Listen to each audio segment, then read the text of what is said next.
Pertama, Islam. Apa itu Islam? Secara bahasa, Islam itu punya beberapa arti. Kalau kita ambil pengertian leksikal, kamus, pengertian bahasa. Jadi, di dalam pembelajaran itu, definisi selalu dibagi dua. Pengertian selalu terbagi dua. Ada pengertian umum kebahasaan, ada pengertian khusus sesuai istilah yang tengah dikaji. Ya, jadi ada pengertian bahasa, ada pengertian istilah. Istilah itu kemana bahasa ini akan diarahkan. Bisa secara bahasa banyak. Dapat, mampu, bisa racun, banyak. Tapi ketika diberikan istilah, kemana istilah itu akan disematkan? Dalam dunia hewan yang disebut bisa itu bukan dapat, bukan mampu, tapi racun. Dalam dunia misalnya kemampuan pekerjaan yang disebut bisa itu bukan racun, tapi dapat, mampu. Nah, secara bahasa, apa yang disebut dengan Islam? Awas, kaidah ini penting saya sampaikan karena nanti ada tidak sedikit orang sekarang sulit membedakan. Awas, hati-hati, disebutkan sunnah.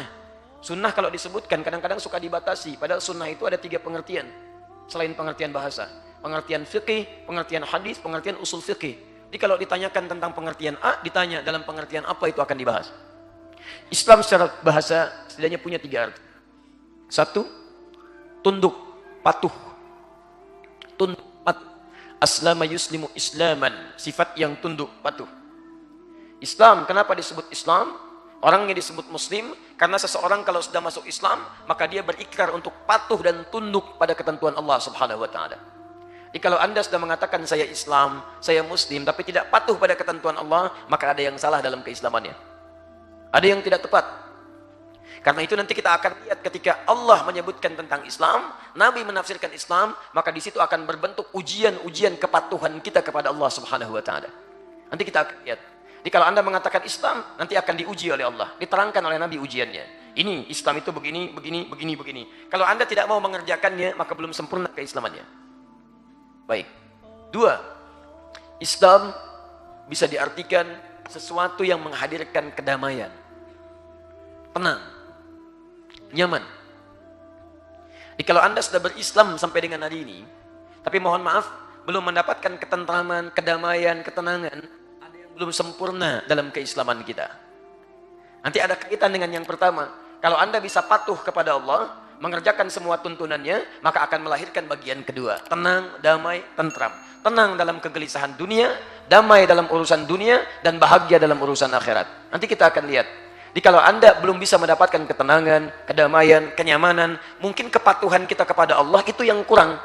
Bukan Anda kurang hebat, sehingga belum mencapai apa yang Anda harapkan dalam urusan dunia. Anda tingkat pendidikan sudah tinggi, kemampuan hebat, tapi kenapa nggak dapat-dapat? Mungkin bukan karena kurang hebat, Anda kurang patuh dengan Allah. Yang punya rizki kan Allah, yang punya kemudahan Allah, yang punya kenyamanan Allah, yang punya ketenangan Allah. Barangkali Anda kurang dekat dengan Allah, bukan karena Anda kurang hebat. Yang lain bisa, Anda tidak. Padahal sekolah di tempat yang sama, makan juga makannya sama, nasi pakai rendang yang sama, semua sama. Kenapa nggak Anda bisa raih? Nanti kita akan lihat. 2, 3. 3. Islam, tunduk, patuh. Kedua, tenang, damai. Yang ketiga, Islam juga bisa terambil, nanti kita akan lihat dari kata salam. Kebahagiaan tertinggi yang diraih. Kebahagiaan tertinggi yang diraih. Jaminan kebahagiaan. Ada orang yang bahagia di dunia, tapi sengsara di alam kubur. Banyak contohnya. Korun, Fir'aun, bahagia dunia. Korun kaya, Fir'aun hebat dengan bala tentara. Tapi alam kubur, Allah menyampaikan di Quran surah 40 ayat 46 sampai 47 itu, an-naru yu'raduna 'alaiha ghuduwwan wa 'ashiyya. Neraka ditampakkan dari pagi sampai petang. Bapak ibu tidur, mimpinya mimpi buruk, enak gak? Tidak. Begitu sedang tidur, mimpi misalnya melihat makhluk jubah putih, mukanya buruk, rambutnya panjang. Dalam mimpi itu, bangun gak? Bangun, seketika bangun. Gak enak kita tidur. Nah ini di alam kubur itu kan gak bangun lagi, kecuali kalau kiamat. Terus tidur, tapi ditampakkan neraka dari pagi sampai petang itu. Di dunianya merasa bahagia, maaf, alam kuburnya nestapa. Akhirat sudah pasti sengsara. Ada yang kedua, Masya Allah, Dunianya seakan-akan sengsara, fakir dia. Alam kuburnya nikmat, akhiratnya bahagia. Baik, Anda pilih mana? Bahagia dunia, nestapa akhirat, atau bahagia akhirat, sengsara dunia? Tidak ada pilihan ketiga, nggak usah maksa. Baik, kita tidak ingin memilih keduanya, karena pilihan itu tidak diberikan oleh Allah. Pilihannya hanya satu, di Quran surah kedua Al-Baqarah ayat 201. Paling kanan sebelah bawah. Saking inginnya pilihan ini, bahkan kita pun hafal doanya, bahkan orang Payakumbuh punya istilah sendiri. Lihat kalimatnya, Rabbana atina fid dunya hasanah, wa fil akhirati hasanah, wa qina adzabannar. Hafal antum doanya. Doa apa itu? Tuh, punya istilah sendiri. Sapu jagat, yang orang Arab pun tidak mengetahuinya. Tanyakan sama orang Arab, at-ta'rif sapu jagat? Masya Allah. Tahukah engkau sapu jagat? Sapu jagat? Cuma antum.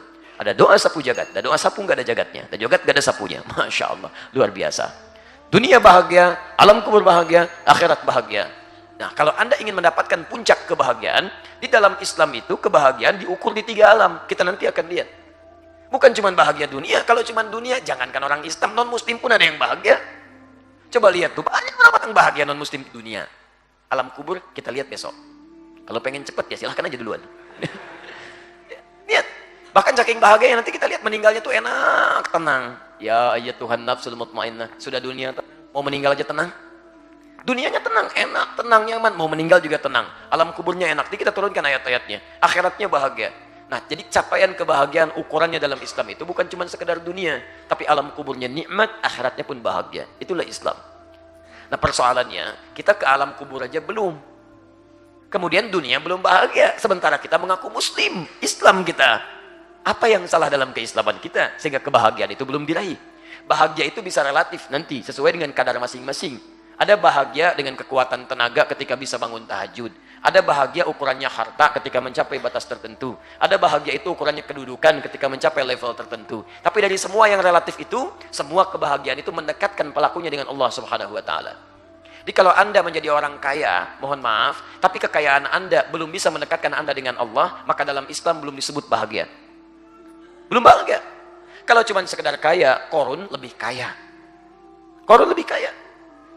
Dan kayanya luar biasa. Quran surah ke-28, ayat ke-76. Inna Qaruna kana min qaumi Musa fabagha alaihim. Qarun itu termasuk kaumnya Musa. Sombongnya luar biasa. Kalau bagha itu sombong pakai harta. Kalau pakai kedudukan namanya togo. Karena itu Qarun disebut bagha. Fir'aun disebut togo. Idhab ila fir'auna innahu togo. Pergi ke Fir'aun, dia sudah mulai sombong dengan kedudukannya, menyimpang dia. Jadi kalau sombong dengan kedudukan, togo. Sombong dengan harta, bagha. Dua-duanya hidup di zaman Nabi Musa. Penguasa yang zalim bertemu dengan pengusaha yang lalim. Dua-duanya itu. Nah, Fir'aun sombongnya luar biasa. Bagaimana kekayaannya? Lihat. Wa inna mafatihahu latanu'u bil usbah. Sungguh kunci-kunci gudang emasnya saja. Kalau kita sekarang kunci brankasnya saja. Itu nggak sanggup dipikul oleh bodyguard yang ada di belakangnya. Jadi kalau dia jalan kemanapun, di belakangnya itu ada bodyguard, Pak Bu. Jalan dia, di belakang bodyguard. Cuman bawa kunci brankasnya aja. Nih saya. Itu pun nggak kuat bawanya. Jadi kalau jalan kemanapun dia tunjukkan. Kalau mau ngambil, ambil aja. Bodyguard saya aja nggak kuat ngambilnya. Kaya, sombong. Jadi kalau ada sekarang orang merasa kaya, ingin ikutan sombong, dia terlambat. Karena sudah ada yang duluan. Dan sangat keterlaluan karena kekayaan dia, tidak sekaya Qarun. Qarun sangat kaya, sombong, dihancurkan oleh Allah. Kata Allah, dia nggak bahagia. Bukan kebahagiaan itu yang ingin diraih. Maka muncul kaidah di ayat 77-nya. Wabtaghi fima atakallahu daral akhirah. Hei, saya titipkan harta ini bukan untuk kamu sombong, tapi supaya kamu mencari kemuliaan akhirat. Nanti kita akan lihat bahwa dulu orang-orang yang super kaya itu, Utsman bin Affan radhiyallahu taala anhu, Abdurrahman bin Auf, itu kebahagiaannya bukan ketika omsetnya bertambah, tapi ketika kekayaan itu bisa digunakan untuk meraih akhiratnya. Wala tansa nasibaka minad dunya. Walaupun mereka tampil elegan juga dalam urusan dunianya. Dunia tidak lupa, tapi akhirat bisa diraih. Itu ukurannya. Sekarang mari kita turunkan semua capaian-capaian tadi. Bagaimana bisa mendapatkan kepatuhan, seperti apa meraih ketenangan, dan seperti apa mendapatkan kebahagiaan. Nanti di akhir, semua itu harus kita terbarkan sebagai rahmat tunjukkan kepada seluruh semesta alam. Seperti dituntunkan oleh Nabi Sallallahu Alaihi Wasallam. Jelas sampai sini?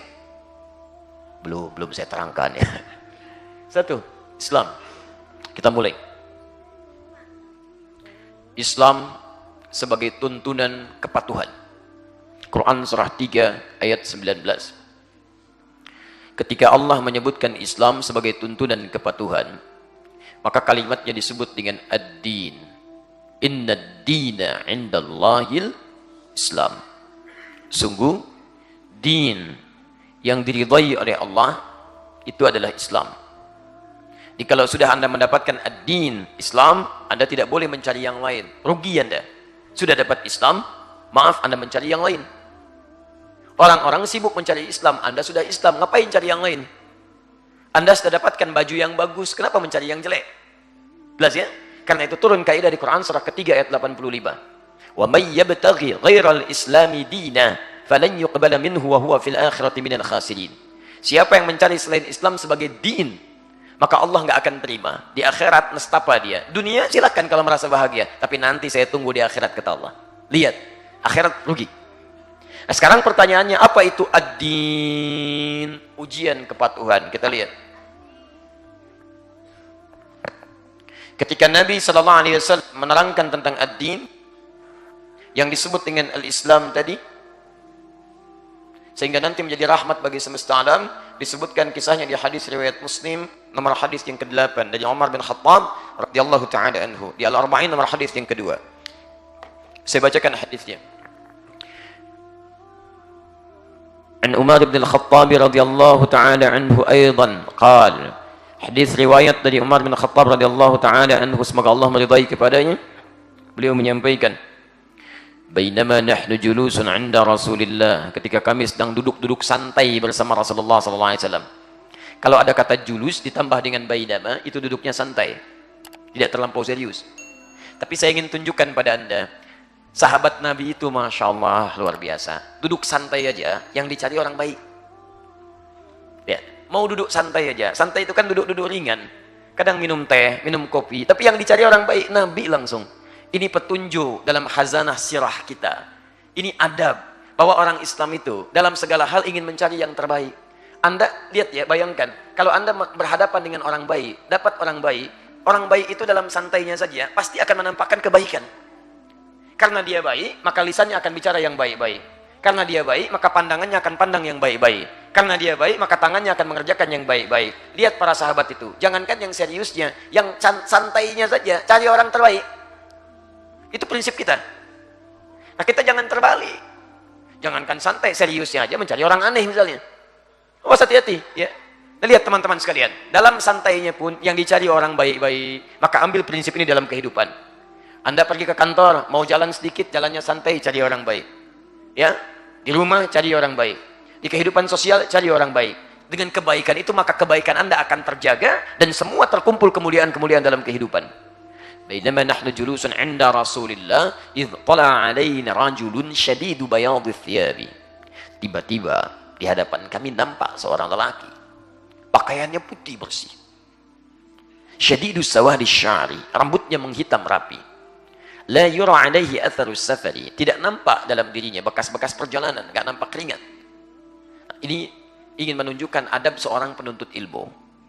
Saya agak sedikit tarik yang materi siang, kita tarik kekinian. Jadi ini nanti kita lihat ada malaikat Jibril menyamar datang kepada Nabi untuk menunjukkan pada para sahabat bagaimana menuntut ilmu yang baik. Ini untuk menerangkan tentang Islam sampai malaikat turun ingin menegaskan apa inti keislaman seseorang itu. Nah, datang kepada Nabi sallallahu alaihi wasallam, lihat la yura 'alaihi atharus safari, tidak kelihatan bekas-bekas perjalanan. Ini adab kalau Anda ingin belajar, jangan banyak mampir-mampir. Mau berangkat, lihat ada jualan misalnya, maaf ada kuliner mie ayam, mampir dulu situ. Ada pertandingan ini, mampir dulu situ. Sehingga ketika sampai ke majelis ilmu, kekuatan kita untuk belajar jadi berkurang. Begitu mau belajar, yang diingat mie yang barusan. Begitu mau belajar, yang diingat pertandingan yang belum terselesaikan. Macam-macam. Fajalasa ilan Nabi sallallahu alaihi wasallam. Sebelumnya wala ya'rifuhu minna ahadun. Kami tidak kenal siapa orang ini. Awas, ini menunjukkan belajar itu, Anda tidak harus dekat dengan lokasi. Anda mendapatkan ilmu yang bagus, guru yang baik, kejar selama punya kemampuan untuk mendapatinya. Fajalasa ila Nabi sallallahu alaihi wasallam, maka dia mendekat kepada Nabi sallallahu alaihi wasallam. Fa asnada rukbatayhi ila rukbatayhi, menyandarkan lututnya ketemu lutut, ambil saf depan. Wa wada'a kaffayhi ala fakhidhayhi, meletakkan telapak tangannya di pahanya. Faqala, dia bertanya, ini intinya. Ya Muhammad, hey Muhammad sallallahu alaihi wasallam, akhbirni 'anil Islam. Tolong terangkan kepadaku apa esensi Islam itu. Inti Islam itu apa? Lihat mana yang pertama tadi. Fokus. Disebut ad-din oleh Quran, dan din yang dimaksudkan disebutkan oleh Nabi ini maksudnya an tashhada an la ilaha illallah wa anna Muhammad Rasulullah. Syarat pertama seorang Islam adalah dia bersyahadat tidak ada Tuhan yang layak disembah kecuali Allah. Awas, hati-hati ya. Ini saya mau serius sekali di sini. Ketika Anda bersyahadat, Anda mengucapkan la dengan illah. Hati-hati dengan kalimat itu. La itu huruf nafi yang meniadakan segala hal. Illa itu huruf isbat yang menetapkan satu di antara yang ditiadakan. Ketika Anda mengatakan la ilaha, nggak ada Tuhan, nggak ada sama sekali. Sampai sini ateis, nggak ada Tuhan. Tapi ketika Anda menetapkan illa, maka dari segala yang tidak ada itu saya tetapkan satu saja. Allah, hanya Allah. Jadi kalau Anda sudah mengucapkan kalimat ini, asyhadu an la ilaha illallah, maka lisan Anda tidak akan bisa berkata ada Tuhan selain Allah.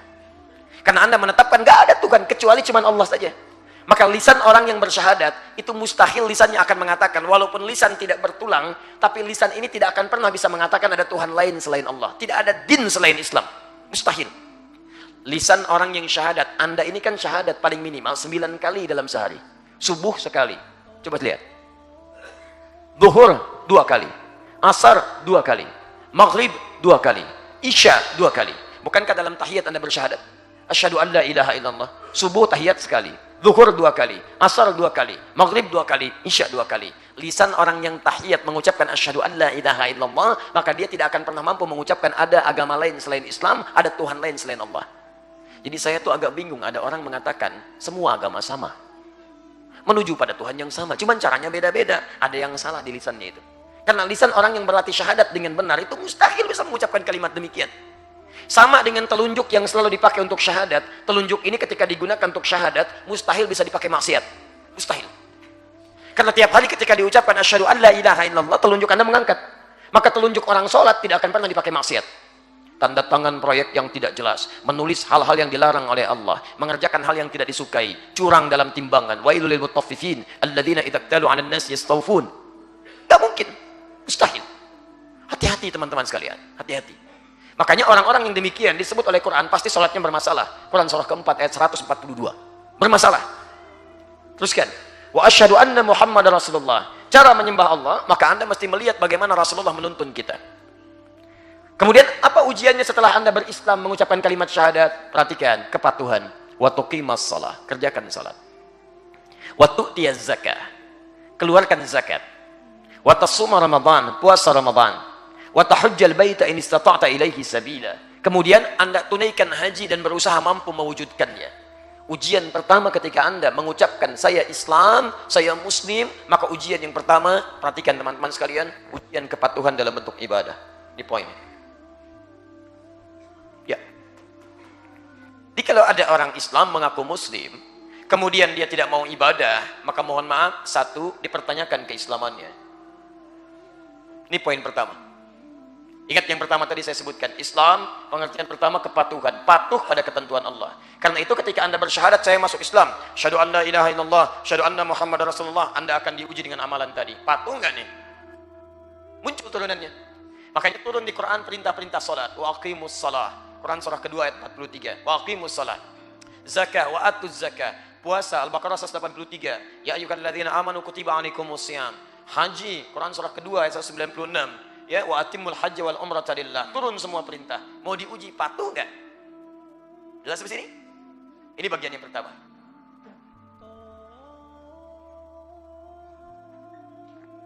Karena itu, ketika seseorang akan masuk Islam, mohon izin ya, pada teman-teman yang mungkin ada kawannya, kita berdoa pada Allah akan dapat hidayah dia masuk Islam. Nah, selain tidak boleh dipaksa, Anda harus jelaskan sebelum masuk Islam. Nanti kalau sudah masuk Islam, bapak atau ibu mesti mengerjakan ajaran-ajaran dari Islam. Siap tidak patuh? Kalau dia katakan saya siap misalnya, maka syahadatkan. Kalau dia katakan saya pikir-pikir dulu, pikir-pikir dulu untuk bersyahadat. Silakan. Supaya tidak ada paksaan, ada kenyamanan dan ada kepatuhan setelah dia bersyahadat. Maka setiap orang yang telah bersyahadat disebut oleh Al-Quran dia beriman kepada Allah. Iman.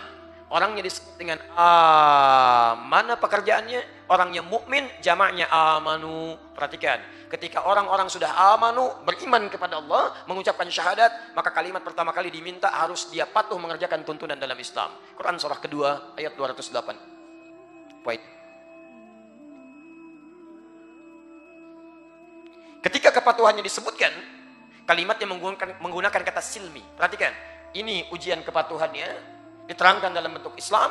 Ketika tuntunan keseluruhannya disebutkan, dirubah kalimatnya dari Islam jadi silmun. Ya ayyuhalladzina amanu, hei orang-orang yang telah masuk ke dalam Islam, bersyahadat dia, udkhulu fis silmi kafah. Maka praktekkan semua tuntunan dalam Islam secara menyeluruh. Awas, hati-hati. Jadi jangan pilih-pilih, sholatnya patuh, tapi ujian yang lain tidak dikerjakan. Jadi kalau Anda sudah masuk Islam, maka semua perintah Allah patuhi. Bukan cuma sholat, akhlak. Saya tunjukkan ya, dari ujung kepala sampai ujung kaki ada perintah Allah. Mata, ada perintah. Apa fungsi mata? Bukan melihat. Kalau cuma melihat, kambing juga melihat. Tuh, elang melihat.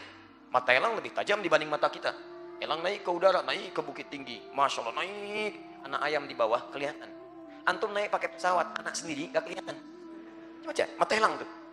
Tapi mata elang setajam-tajamnya tidak dihisap, mata kita dihisap. Quran surah 17 ayat 36. Inna sam'a wal basara wal fuada kullu ulaika kana anhu mas'ula. Sungguh pendengaran kita, penglihatan kita, dan apa yang kita pikirkan itu akan dihisap oleh Allah. Mata kita dihisap. Karena itu mata orang beriman yang sudah masuk Islam, itu beda fungsinya, bukan cuma melihat. Kalau cuma melihat, orang nggak beriman pun bisa melihat. Kalau cuma melihat, binatang pun bisa melihat. Mata orang beriman diatur oleh Allah. Untuk laki-laki, Quran surah 24 ayat 30. Untuk perempuan, Quran surah 24 ayat 31-nya. Ketika akan menyebutkan fungsi mata, yang disebutkan bukan matanya dulu, yang disebutkan imannya. Qul lil mu'minina yaghuddu min absarihim. Katakan pada orang-orang iman. Yang sudah beriman, yang masuk Islam. Mata Anda beda dengan mata yang lainnya. Bagaimana cirinya? Yaghuddu min absarihim. Mata orang beriman itu hanya akan lihat yang baik-baik saja. Saya ulang ya.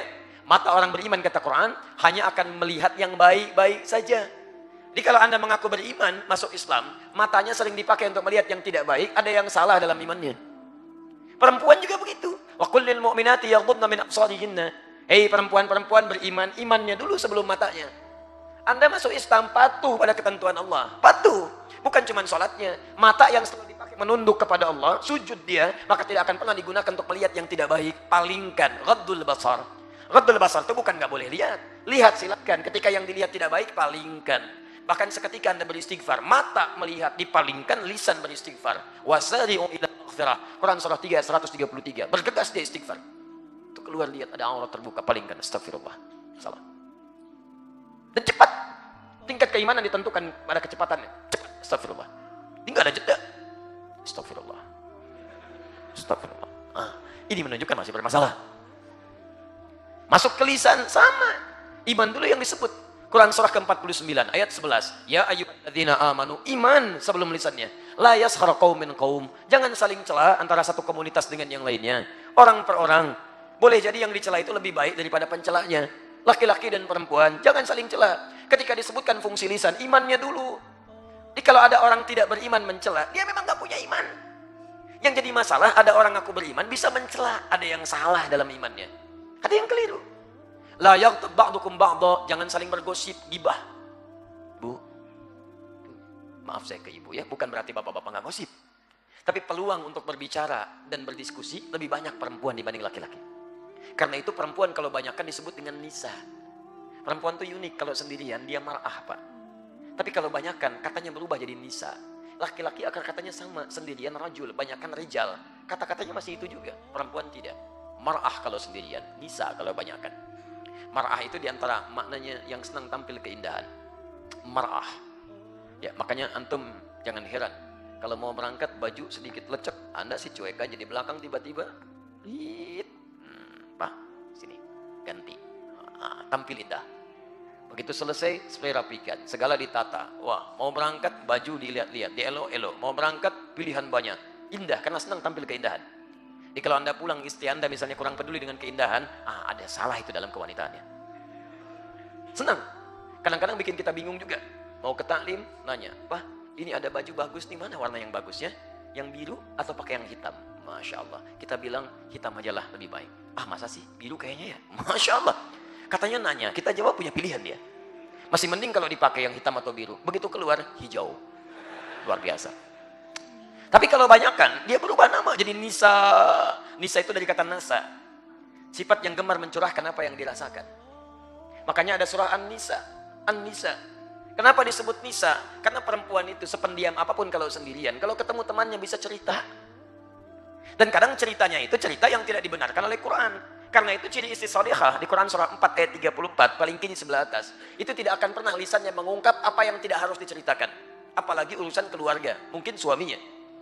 Lihat kalimatnya. Fasalihatu qanitatun hafizatun lil ghaibi bima hafizallah. Ciri perempuan-perempuan salihah, dia akan taat kepada Allah dengan cara menaati suaminya pada yang baik-baik. Dan dia akan menjaga urusan suami dan keluarganya sepanjang Allah telah menutupnya.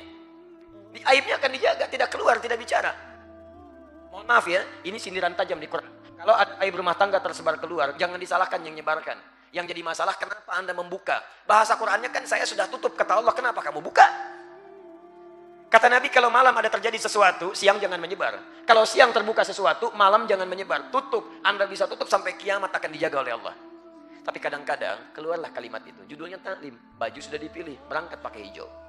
Begitu nyampe masjid, assalamualaikum, waalaikumsalam. Apa kabar ukhti? Baik, alhamdulillah. Sehat, sehat. Keluarga baik. Gimana suami? Di situ masalahnya. Wah, itu masalahnya. Ih, nggak nyangka ya, nyangka. Banyak keluar. Lisan orang beriman itu nggak akan bisa mengungkap hal-hal yang tidak harus diungkap. Jaga dia. Saya tidak, Ustaz. Alhamdulillah, tidak seperti ibu itu tuh. Ah, sama aja. Bisa. Cek. Jadi lihat mata, lisan, sampai ke ujung kaki. Ketika Anda diminta untuk beraktivitas, kepatuhan itu melekat pada diri kita. Imannya yang disebutkan duluan. Jadi kalau antum tiap hari sholat, cuman sholatnya bagus, sesuai petunjuk Allah, sunnah Rasulullah, tapi tidak ada praktikal dalam kehidupannya, itu belum menunjukkan keimanan yang sempurna. Jelas ya? Patuh. Nah sekarang, apa faidahnya kita patuh kepada Allah? Apakah yang pentingnya sholatnya? Atau di balik sholat itu ada yang lebih penting yang akan kita dapatkan? Apakah Allah butuh dengan sholat kita, atau kita yang butuh dengan sholat yang kita kerjakan? Nah, sekarang lihat rahasianya. Misal, di Quran ada perintah-perintah kepatuhan. Sholat, baca Al-Quran, berdoa, istighfar, dan sebagainya. Semuanya disingkat dengan zikir namanya. Zikir. Sholat disebut zikir. Quran surah ke-20 ayat ke-14. Wa aqimis sholata li dzikri. Innani anallahu la ilaha illa ana fa'budni. Saya itu Allah. Nggak ada Tuhan yang layak disembah kecuali saya. Jadi kata Allah itu melekat dengan sembahan. Maka sembah saya. Bagaimana cara menyembahnya? Wa aqimis shalah, tunaikan salat. Li dzikri. Ketika menyebutkan salat, zikir disebutkan supaya zikir kepada saya. Perintah baca Al-Qur'an. Utlu ma uhiya ilaika minal kitab. Quran surah 29 ayat ke-45. Baca, pelajari apa yang diwahyukan kepada Muhammad sallallahu alaihi wasallam dari Al-Qur'an. Iqra, Quran surah 96 ayat 1. Baca. Ketika kita mau membaca Al-Quran, Al-Quran disebut dengan zikir. Quran surah 15 ayat ke-9. Inna nahnu nazzalna dzikra wa inna lahu lahafidhun. Kami yang Al-Quran sebagai zikir. Jadi kalau Anda sedang baca Quran, Anda sedang berzikir. Anda mau menghafal Quran, hafalan Quran disebut zikir. Quran surah ke-54 ayat 17, ayat 22, ayat 32, ayat ke-40. Laqad yassarna al-Qur'ana lidzikri. Hafalan Quran disebut dengan zikir. Jadi kalau antum sedang menghafal Quran, antum sedang berzikir. Doa disebut dengan zikir. Diperintahkan Anda berdoa. Diperintahkan. Lihat kalimatnya. Wa idza sa'alaka 'ibadi 'anni fa inni qarib ujibu da'watad da'i idza da'ani. Doa. Ud'uuni astajib lakum. Doalah kepada saya jawab. Ketika Anda berdoa disebut zikir. Quran surah 7 ayat 205. Wadhkur rabbaka fi nafsika tadarruan wa khifatan wa dunal jahri minal qaul. Wadhkur, dan berzikirlah Anda dalam diri Anda. Minta berdoa kepada Allah dengan lirih seperti nabi-nabi dulu berdoa. Zikir. Anda diminta kalimat thayyibah pasca salat, astaghfirullah, astaghfirullah, astaghfirullah. Allahumma antas salam, wa minkas salam, tabarakta ya dzal jalali wal ikram. Zikir. Hadis riwayat Muslim, nomor hadis 591. Tahu dari mana itu zikir? Quran surah keempat ayat 103. Paling kanan sebelah atas. Fa idza qadaitumus salata fadhkurullaha. Begitu Anda selesai salat, kata Quran, bergegaslah untuk berzikir, maka Anda ucapkan astaghfirullah, astaghfirullah, astaghfirullah. Allahumma antas salam. La ilaha illallah, la syarika lahu, mulku wa lahu wa ala kulli syai'in qadir. Hadis Muslim hadis 593. Subhanallah, subhanallah, subhanallah, alhamdulillah, Allahu akbar. Hadis Muslim hadis 597. Zikir. Ada semua. Nah, sekarang ketika Anda diminta untuk berzikir, patuh mengerjakan itu semua, apa manfaatnya? Perhatikan. Zikir yang benar itu akan berdampak pada ketenangan diri kita. Quran surah ke-13 ayat ke-28. Ala bidzikrillahi tatmainnul qulub. Yakinlah, jika zikir Anda benar kepada Allah, maka dampaknya ke hati akan tenang. Jadi saat kita diminta zikir, sholat, baca Quran, puasa, dan sebagainya, itu yang butuh kita. Allah nggak butuh dengan sholat kita. Semuka langit dan bumi tidak sholat kepada Allah, tidak berzikir, tidak akan menurunkan status Allah sebagai Tuhan. Yang butuh kita, karena dengan sholat itu ada ketenangan dalam diri kita. Dalam bacaan Quran ada ketenangan bagi kita. Jadi ada dampak. Jadi kalau selama ini Anda nggak pernah tenang, padahal Anda kaya luar biasa, kedudukan tinggi, mungkin cek dulu, bukan karena kurang kaya, Anda kurang sholat. Bukan karena kurang kedudukan, Anda kurang zikir. Kalau cuma kaya, banyak tuh di luar. Tapi mereka juga gelisah karena nggak pernah zikir kepada Allah Subhanahu Wa Taala. Di Jepang banyak orang hebat, tapi di Jepang banyak orang gelisah, banyak yang bunuh diri. Saya dari Jepang beberapa waktu lalu, itu indeks tingkat bunuh diri di Jepang itu 130.000 lah, 30.000 setahun, 100 orang per hari, 100 orang per hari, Anda bayangkan. Dan saya pernah dibawa ke satu tempat, itu setiap hari minimal 5 orang selalu ada di situ, mayat. Shinkansen kereta cepat, kalau terlambat sekian detik, sepersekian detik, itu artinya ada yang orang lompat ke situ, orang lompat. Anda bisa bayangkan kehidupan yang disiplin, tenang, kelihatan nyaman, kelihatan, saya sebut kelihatan, tapi ternyata banyak hadir kegelisahan dalam jiwa. Kenapa? Karena nggak ada zikir. Ya, ada musibah kecil sudah nggak tenang. Orang Indonesia yang rajin zikir, kasih banjir berenang, tenang, luar biasa. Zikir. Jadi ketenangan itu mudah. Jadi kalau Anda sedang, konsepnya gini, kalau Anda sedang gelisah, bahasa sederhananya, Anda zikir. Minimal tenang, walaupun solusi belum datang, minimal ada ketenangan. Di antara zikir apa? Baca Quran, misal sedang gak enak, sedang gak nyaman perasaan, ada sesuatu terjadi di perusahaan, ambil wudhu, buka mushaf. Begitu dibacakan Quran, demi Allah saya katakan, seketika akan ada ketenangan yang tidak biasa. Minimal Anda tidak mengeluh. Gak ada kerjaan Anda mengeluh. Mengeluh tidak menyelesaikan persoalan. Mau pergi ke Istiqlal, tiba-tiba macet di depan, bikin status, Istiqlal macet. Terus apa solusinya? Gak ada. Zikir, hadir ketenangan dalam jiwa. Sholat, tenang, ambil wudhu, sholat. Sholat itu jangankan sholatnya, tempatnya saja masjid, bikin tenang. Gak percaya silakan, antum masuk rumah dengan rumah Allah, beda. Masuk rumah antum, kadang-kadang ruwet tuh. Tapi masuk rumah Allah, begitu masuk kaki kanan, ada situasi berbeda. Enak, gitu, tenang. Sholat 2 rakaat, tenang. Duduk di bawah kipas angin, saking tenang, jeblak tidur. Masya Allah. Saya ke Gunma, di Jepang itu ada Gunma, ustadz lokal menyebutkan, Ustaz, ternyata ada daerah lain yang tingkat bunuh dirinya itu lebih hebat dibanding dengan Jepang. Maaf sebentar, waktunya masih ada? 6.30 ya Pak Surya, halo? Masih ada? Oh masih. Di Gunma beliau cerita, jadi ada yang lebih hebat Ustaz dari sini tingkat bunuh dirinya. Kalau di sini masih teratur. Teratur, bunuh diri teratur, Masya Allah. Ya jadi pasti kalau nggak di Shinkansen kereta, tempatnya di sini. Kalau di tempat yang satu lagi, saya nggak perlu sebutkan lah tempatnya ya. Ada daerah Eropa, itu bunuh dirinya berantakan, di mana aja ada mayat. Maka pemerintahnya belajar melihat situasi itu, dilokalisasi, tempat lokalisasi bunuh diri. Jadi kalau mau bunuh diri, di sini aja, jangan tempat lain. Dan uniknya, jamnya diatur, jam 8 sampai jam 12. Jadi kalau Anda datang jam 7 kepagian, datang jam 1 kesiangan, besok lagi. Satu kali, ini nyata. Ada orang mau berangkat bunuh diri. Ketemu orang Islam, ini nyata, saya tidak mengarang cerita. Begitu di jalan dia berangkat, ketemu orang Islam, ditanya mau kemana? Bunuh diri. Jam berapa? Jam 10. Ada jamnya.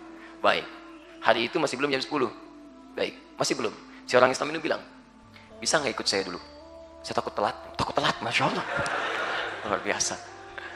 Kata orang Islam ini, kalau terlambat, nanti saya ganti. Baik, biasa kalau di luar itu kan, ukuran terhadap materi kadang-kadang lebih tinggi dari capaian ketenangan. Padahal dalam rumus kita kadang-kadang ketenangan itu bisa lebih penting daripada materi yang dipegang. Buktinya begini, Anda pilih ya, tapi jangan pilih yang ketiga, saya ingatkan dari awal.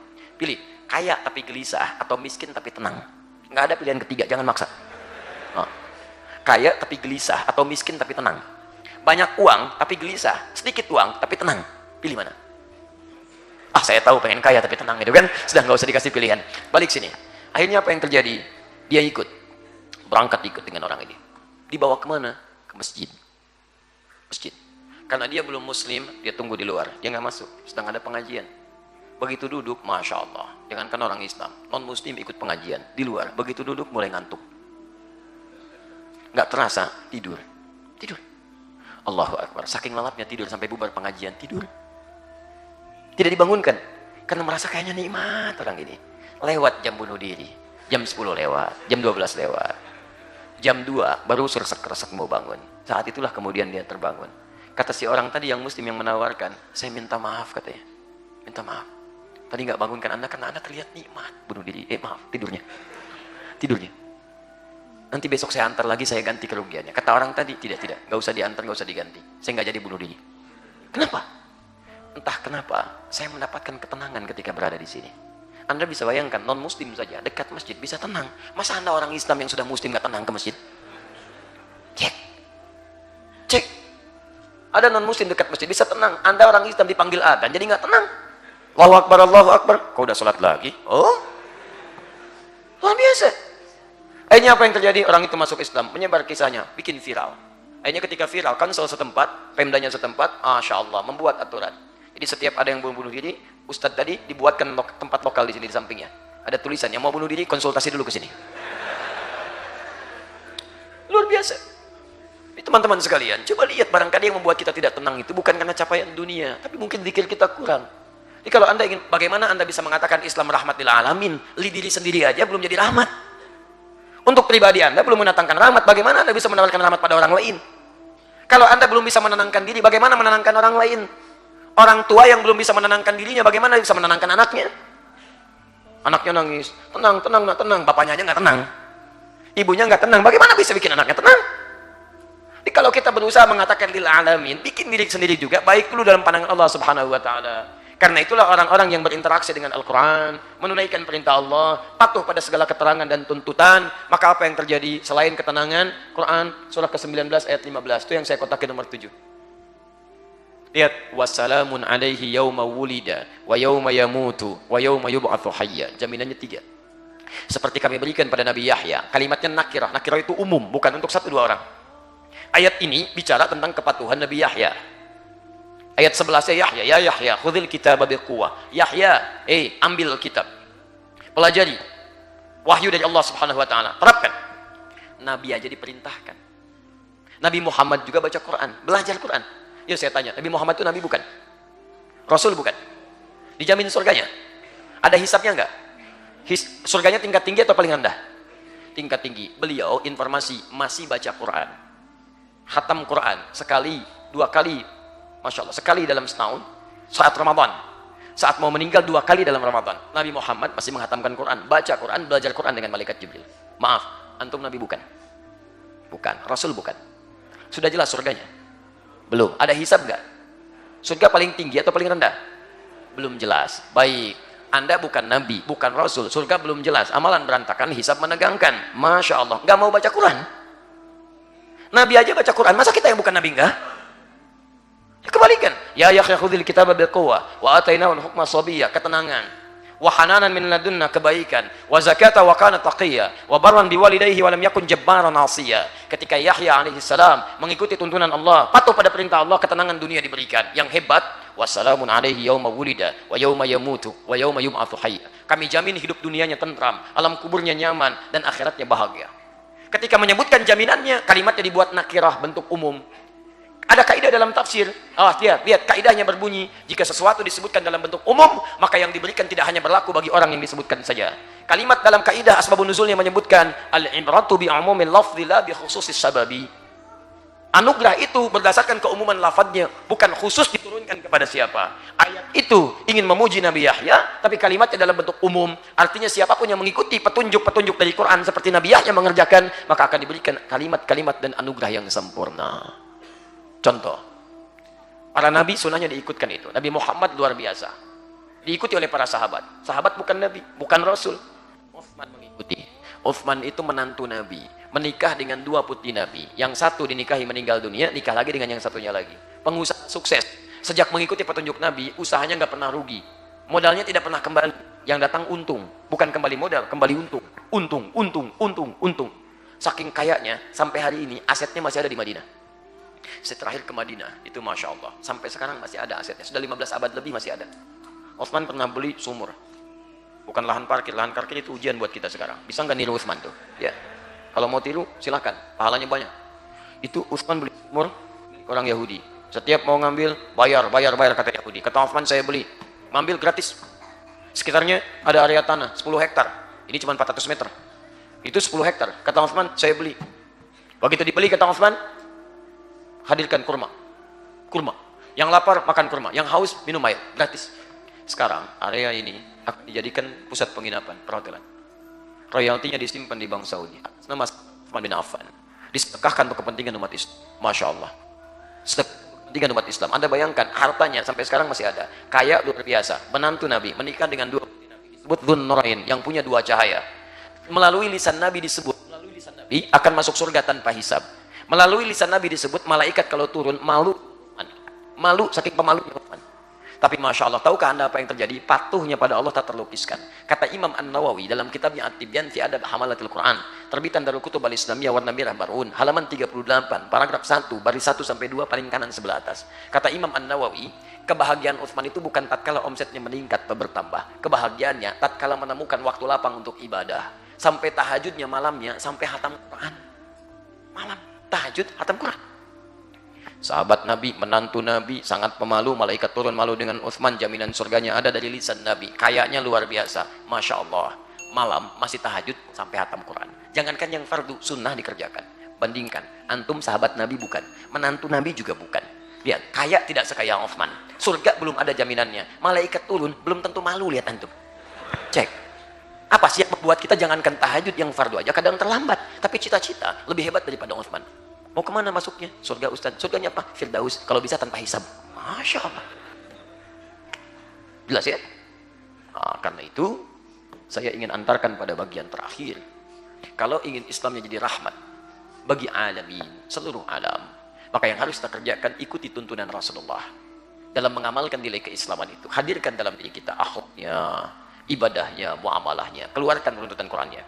Karena itulah ketika rahmat untuk alam itu disebutkan, yang disebutkan bukan Islamnya, tapi yang disebutkan tuntunan nabinya. Quran surah ke-21 ayat 107. Wa ma arsalnaka ka nabi illa rahmatan lil alamin. Tidaklah kami utus engkau Muhammad kecuali bagi rahmat bagi semesta alam. Jadi semua yang melekat pada nabi rahmat semesta alam. Baiknya luar biasa. Jangankan ibadahnya, ibadah nggak terlukiskan lah, nggak usah diukur. Al-Bukhari nomor hadis 2008 sampai 2010. Mohon maaf ya, mohon maaf. Itu tahajudnya saja, rakaat pertama sampai 100 ayat paling minimal. Kata Hudzaifah. Kata Abdullah bin Mas'ud, itu masih mending 100 ayat. Saya pernah sholat di belakang Nabi, 5 juz 4 halaman. Al-Baqarah sampai selesai, dikira mau selesai, ternyata Ali Imran. Ali Imran sampai selesai, dikira mau ruku, ternyata An-Nisa sampai ayat ke-24. 5 juz 4 halaman. Maaf, sampai ayat 176. 5 juz 4 halaman, baru ruku. Besoknya gak ikutan lagi. Bukan karena capek, karena kata Abdullah bin Mas'ud, saya ini suka menduga kapan rukunya nih, supaya saya bisa sertakan dalam sholat saya ikuti. Luar biasa. Terus antum pengen ikutan, boleh, silakan. Nabi praktekkan dirinya dulu, latihan. Maka apa yang terjadi? Rahmat untuk dirinya, rahmat untuk semesta alam. Sedang sholat, di atasnya ditaruh kotoran unta. Apa marah? Tidak. Diangkat oleh sahabatnya, lanjutkan ruku sujudnya. Datang ke Taif, dilempari dengan batu. Apa marah? Tidak. Sudah berdarah-darah, ada di naungan sebuah pohon. Datang malaikat 2 penjaga gunung. Mengatakan, ya Muhammad, 2 makna. Mudiyadaka ilas sama. Angkat tanganmu ke langit, minta. Kami angkat 2 gunung Taif, kami himpit orang-orang ini. Saking marahnya malaikat. Melihat Rasulullah SAW disakiti. Apa kata Nabi? La, jangan lakukan. Fa'innahum qawmun la ya'lamun. Mereka belum tahu saja. Saya bermohon kepada Allah, mudah-mudahan nanti dari bumi Taif ini ada laki-laki, perempuan, tua, muda, anak-anak beriman kepada Allah Subhanahu wa taala. Ilahi, ila man takilluni, ila qaribuni, am ila ba'idin yu'dhini, fa ana radin. Duhai Allah, kepada siapa lagi engkau akan titipkan aku untuk berdakwah? Kalau masa itu lebih dekat, aku harus tempuh dan aku harus disakiti, atau masih jauh jaraknya dan aku harus kemudian juga dilempari, maka aku ridha ya Allah, aku ridha. Yang penting kau tidak marah denganku. La haula wala quwata illa billah. Muhammad SAW. Muhammad. Ini bagaimana bisa menjadi rahmat dalam kehidupan kalau kita tidak melatih diri kita? Maka Quran mengatakan kaknya. Karena tidak sedikit orang merasa Islam, dia sholat, dia kemudian berakhlak, dia macam-macam, tapi tidak seperti Nabi membimbingnya. Ada orang ingin akhlak mulia tapi salah caranya, toleransi sampai ikut ke tempat ibadah orang lain. Dulu saja kita nggak perlu ikut-ikutan, tapi kita disebut baik. Baik, saat ada makanan kita bagi, saat ada kebaikan kita berikan, tapi saat ibadah kita masing-masing, dan mereka mengerti. Mengerti. Sekarang orang sholat banyak, tapi tidak sedikit orang sholat salah dalam sholatnya. Kata Quran, orang sholat itu terbebas dari perbuatan keji dan mungkar. Sekarang banyak orang sholat, kejinya bertambah, mungkarnya nambah. Apa yang salah? Bahkan orang mau ke masjid masih takut kehilangan sendalnya. Saya nggak tahu kalau di sini masjid lain, mau ke masjid, hati-hati dengan sendal. Hati-hati dengan sendal. Kalau di masjid saya sudah tidak aman, mencari tempat mana lagi? Maka dari itu saya simpulkan, mari kita jadikan mulai subuh ini, kita buat ikrar dari Masjid Istiqlal.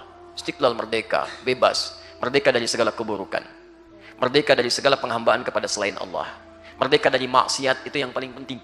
Indonesia merdeka, merdeka dari penjajahan. Masjid ini membuat kita merdeka dari penjajahan-penjajahan setan. Merdeka dari maksiat, merdeka dari keburukan. Jadi kalau antum keluar dari masjid ini belum merdeka dari yang buruk-buruk, maka ada yang salah dalam sholatnya di sini. Ada yang salah dalam baca Qurannya. Ada yang salah dalam ibadahnya. Perbaiki kembali. Sehingga bisa menjadi rahmat bagi semesta alam. Jelas sampai sini?